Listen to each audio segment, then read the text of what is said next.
Hello students, UPPCS prelim series 2021 को start करते हैं और आज के जो 10 मोस्ट एक्सपेक्टेड क्वेश्चंस हैं उनको डिस्कस करते हैं। स्टूडेंट, आज के सभी क्वेश्चंस ज्योग्राफी सब्जेक्ट से रिलेटेड हैं। आज का पहला question, the word Denisovan is sometimes mentioned in media in reference to. Student, इसमें पूछा गया है कि जो डेनिसोवन एक जो टर्म है, जो एक वर्ड है, ये क्या था, ये मीडिया में आया था, न्यूज़ में आया था, तो ये किससे रिलेटेड है, ये पूछा गया है। स्टूडेंट, जो डेनिसोवन है वो बेसिकली अर्ली ह्यूमंस को कहा जाता है। स्टूडेंट, जो डेनिसोवन के जो कि अर्ली ह्यूमंस हैं, इनका जो फर्स्ट एविडेंस डिस्कवर किया गया था वो सबसे पहले 2008 में इनको डिस्कवर किया गया था अल्ताई माउंटेन्स में, जो केव है साइबेरिया में। अल्ताई माउंटेन्स में साइबेरिया में जो केव है वहाँ पर 2008 में फर्स्टली ये जो डेनिसोवन है, इनके जो एविडेंसेस हैं वो मिले हुए थे। और स्टूडेंट, वहीं से ये जो मिली हैं जो बोन्स मिली हुई हैं, जिसको कि आप फिगर में देख रहे हैं, ये किसकी हैं? अर्ली ह्यूमंस की हैं, जिनको कि क्या कहा जाता था? डेनिसोवन्स और डेनिसोवा होमिनिन्स कहा जाता था। और इनको 2008 में अल्ताई माउंटेन्स में साइबेरिया में एक केव में इनको डिस्कवर किया गया था। और स्टूडेंट, यहाँ पर जो फॉसिल जॉ बोन यहाँ से जो पाई गई हैं उनके बारे में, जो कि जो बाइशिया कार्स्ट केव जो जियाही है, गंसू है और चाइना है, वहाँ से इस चीज़ के एविडेंसेस मिलते हैं कि जो टिबेटन प्लेटूज़ हैं वहाँ पर ये जो अर्ली ह्यूमंस थे वो 1,60,000 ईयर्स पहले ये जो डेनिसोवन्स हैं वो टिबेटन प्लेटूज़ में रहा करते थे। ऐसे एविडेंसेस मिले हैं। और स्टूडेंट, ये जो तिब्बतन प्लेटू में जो डेनिसोवन्स के 1,60,000 ईयर्स पहले के जो एविडेंसेस मिले हैं वो क्या है? पहले ऐसे एविडेंस हैं डेनिसोवन्स के जो कि उनको जो डेनिसोवा केव के बाहर मिलते हैं, जबकि स्टूडेंट इनको 2008 में सबसे पहले डिस्कवर किया गया था साइबेरिया के अल्ताई माउंटेन्स में एक केव में। और स्टूडेंट, ये क्या हैं? अर्ली ह्यूमंस हैं और ये आप उनकी जॉ बोन्स को देख सकते हैं। इसके बाद नेक्स्ट क्वेश्चन है। नेक्स्ट क्वेश्चन में पूछा गया है grand bank is located at. इसमें पूछा गया है कि ग्रैंड बैंक कहाँ पर है। स्टूडेंट, जो बेसिकली ग्रैंड बैंक है वो एक इंटरनेशनल फिशिंग ग्राउंड है और ये कहाँ पर है? ये basically eastern coast of North America में लोकेटेड है। Eastern coast of North America में।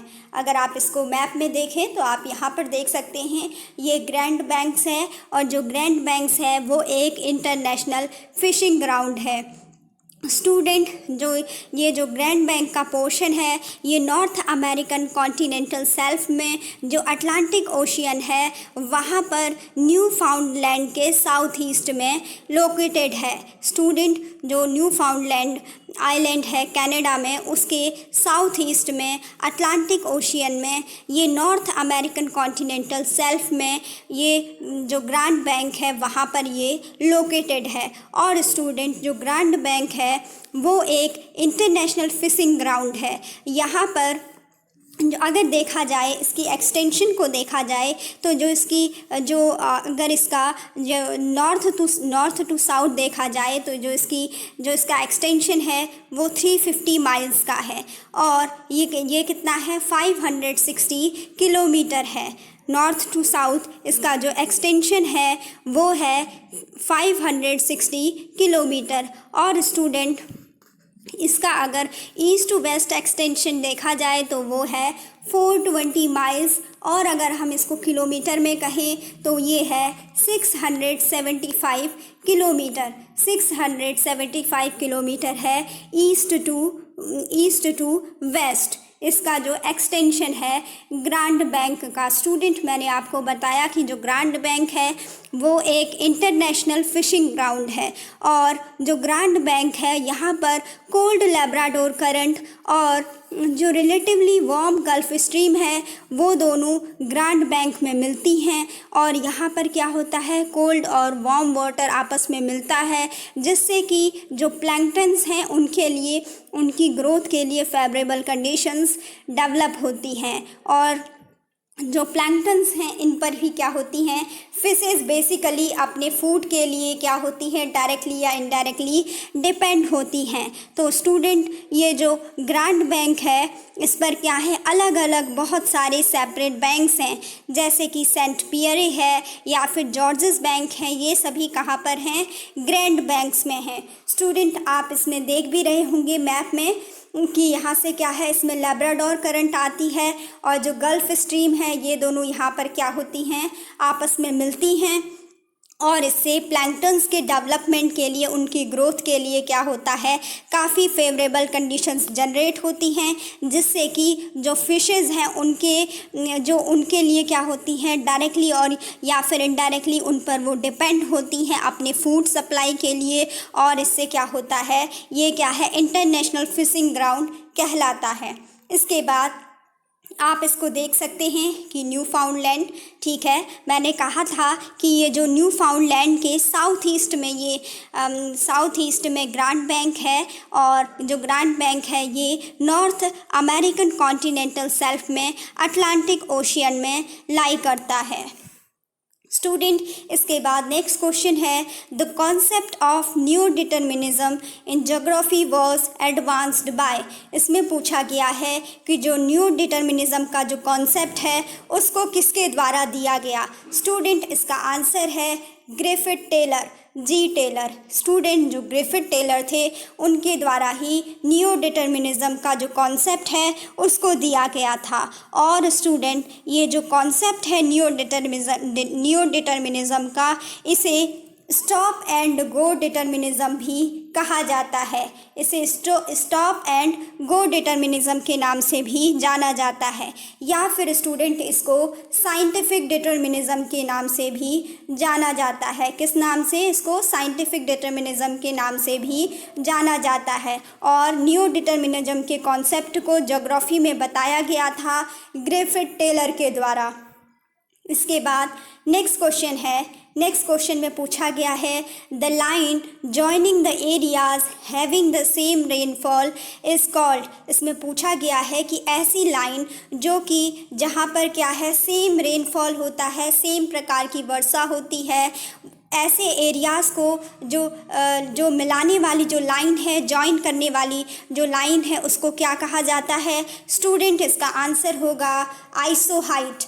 आइसोहाइट एक ऐसी लाइन है जो कि जहाँ पर सेम रेनफॉल होता है उन एरियाज़ को आपस में जोड़ने का काम करती है। स्टूडेंट जैसा कि आप फिगर में देख रहे होंगे, जो कि यहाँ पर क्या है, 8 नंबर की जो क्या है यहाँ पर ये जो शो किया गया है स्ट्रीम को, और जो ये 10 नंबर का जो ये डायग्राम यहाँ पे शो किया गया है, इसमें जो 8 और 10 है ये दोनों क्या हैं, आइसोहाइटल को शो कर रहे हैं, जिनमें कि इन एरियाज़ पर जो ये 8 है और जो ये 10 है, यहाँ पर क्या है, ये ऐसे एरियाज़ हैं जहाँ पर इक्वल अमाउंट का रेनफॉल होता है और इसीलिए इनको क्या कहा गया है, आइसोहाइट कहा जाता है। ऐसी लाइन जो कि ऐसे एरियाज़ को आपस में जॉइंट करती है जो कि जहाँ पर जिनमें जो रेनफॉल होता है वो इक्वल अमाउंट का होता है, वो कहलाते हैं आइसोहाइट।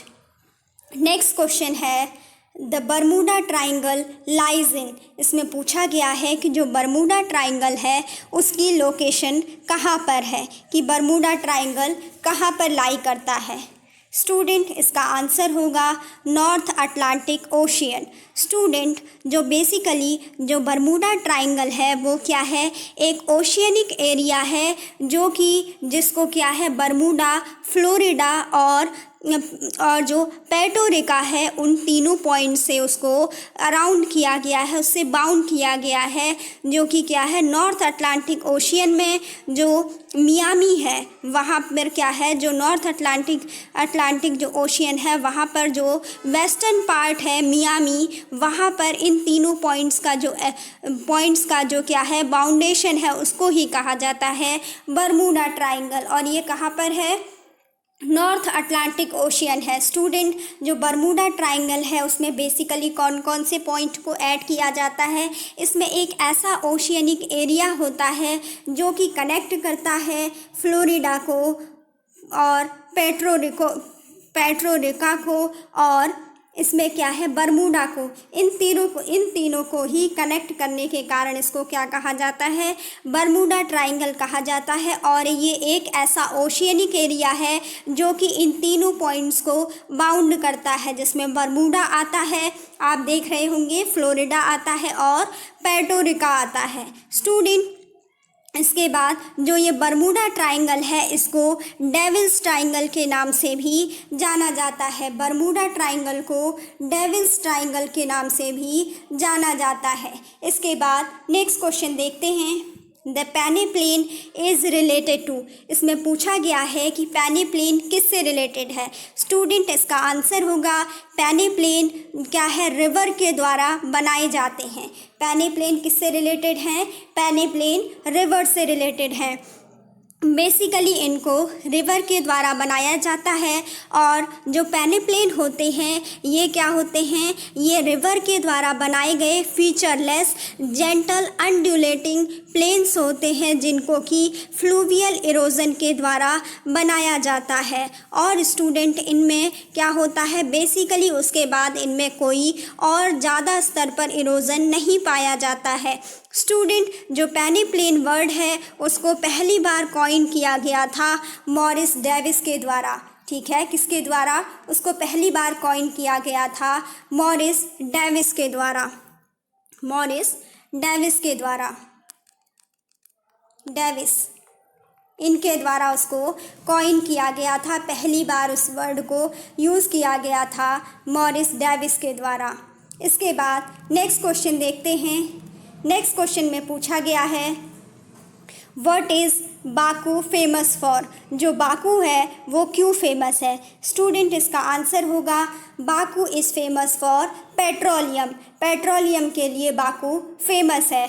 नेक्स्ट क्वेश्चन है the name of which country closely means country of 40 tribes, कौन सी ऐसी कंट्री है जिसको कंट्री ऑफ 40 ट्राइब्स के नाम से जाना जाता है? 40 जनजातियों का देश कहा जाता है। 40 जनजातियों का देश किसको कहा जाता है? स्टूडेंट, इसका आंसर है किर्गिस्तान। जो किर्गिस्तान है उसको कहा जाता है उसको कहा जाता है कि वो क्या है, कंट्री ऑफ 40 ट्राइब्स है। स्टूडेंट, जो क्या है, जो किर्ग वर्ड है वो किर्क से डिराइव होता है जिसका मीन्स होता है 40। स्टूडेंट, जो बेसिकली जो किर्गिस्तान में जो किर्ग वर्ड है उसका मीन्स होता है, किर्ज मीन्स होता है, वो किर्क वर्ड से आया है। ठीक है, वो किर्क वर्ड से आया है और इसका मीन्स होता है 40।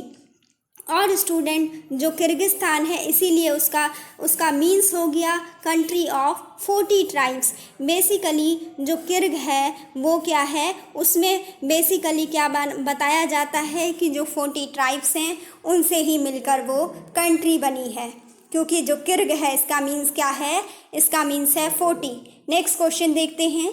नेक्स्ट क्वेश्चन में पूछा गया है which country has market based location of iron and steel industries. Student, इसमें पूछा गया है कि ऐसी कौन सी कंट्री है जिसके लिए क्या है, जहाँ पर सबसे ज़्यादा जो मार्केट बेस्ड लोकेशन है वो आयरन और स्टील इंडस्ट्रीज़ की वो एक क्या है, बहुत बड़ी मार्केट बेस्ड लोकेशन है। स्टूडेंट, इसका आंसर है जापान। अगर स्टूडेंट जापान को देखा जाए तो जापान पर क्या है, जापान में बेसिकली आयरन और स्टील का प्रोडक्शन नहीं किया जाता है, तो इसीलिए जो जापान है उसके द्वारा अदर कंट्रीज से, वर्ल्ड की अदर डिफरेंट कंट्रीज से जो आयरन एंड स्टील है उसको भारी मात्रा में, उसको क्या है, काफ़ी बल्क अमाउंट में जापान के द्वारा इंपोर्ट किया जाता है। इसीलिए इसको कहा गया है कि आयरन एंड स्टील इंडस्ट्रीज़ के लिए एक मार्केट बेस्ड लोकेशन है जापान, क्योंकि वो खुद प्रोड्यूस नहीं करता है